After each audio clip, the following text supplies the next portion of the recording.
అసలు 3 రోజుల్లో ఓ 2 సంవత్సరాల్లో కానీ కాంట్రాక్ట్లు దాన్ని ప్రతిసారి రద్దు చేసుకుంటూ వచ్చిర్రు, దాంట్లో అమెండ్మెంట్స్ తీసుకొని వచ్చిర్రు. కానీ కేవలం 3 రోజుల్లో దేశం మొత్తం డెలిగేషన్లను పంపించి మార్చ్ 1, 2, 3న మీరు కోట్ల రూపాయల కాంట్రాక్ట్ను ఒక కంపెనీకి ఇచ్చేసారు వితౌట్ టెండర్.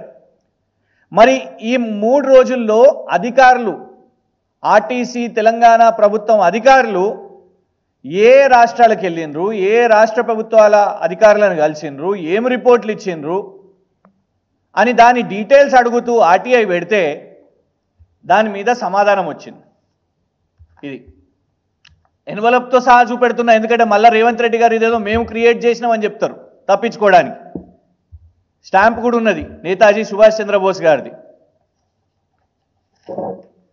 ఆర్టీసీ వాళ్ళ రిప్లై మేము ఇచ్చిన దాని విషయం మీద మేము వచ్చి మాకు ఆ డాక్యుమెంట్స్ చూపెట్టండి, బీఆర్ఎస్ బృందం వస్తుంది అని అంటే office of the vice chairman and MD, RTC VC and MD నుంచి వచ్చిన reply, the requested information does not fall within my jurisdiction.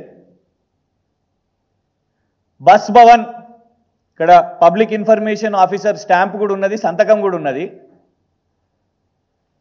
ఇవాళకి 10 రోజులు మేము సమాచారం అడిగి దీని మీద ఇది మా జ్యూరిస్డిక్షన్లో రాదు అని చెప్తారు. లెటర్ ఆఫ్ ఇంటెంట్ ఇచ్చింది ఎవరు, ఆ కాంట్రాక్ట్ ఇచ్చింది ఎవరు? ఇగోండి ఆఫీస్ ఆఫ్ ఎండి. మీడియాకు ఇంత పెద్ద 4 పేజీల వివరణ ఇచ్చింది ఎవరు? Office of MD. ఇందులో చివరి పేజీలో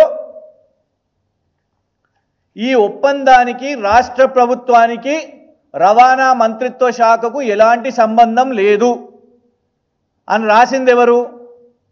వీళ్ళదే, మళ్ళా ఇదే ఆఫీస్ ఆఫ్ ఎండి. ఇటు పొన్నం ప్రభాకర్ గారి శాఖకు సంబంధం లేదంట, రవాణా శాఖకు సంబంధం లేదంట, రాష్ట్ర ప్రభుత్వానికి సంబంధం లేదంట, ఇటు ఆర్టీసీకి కూడా సంబంధం లేదంట.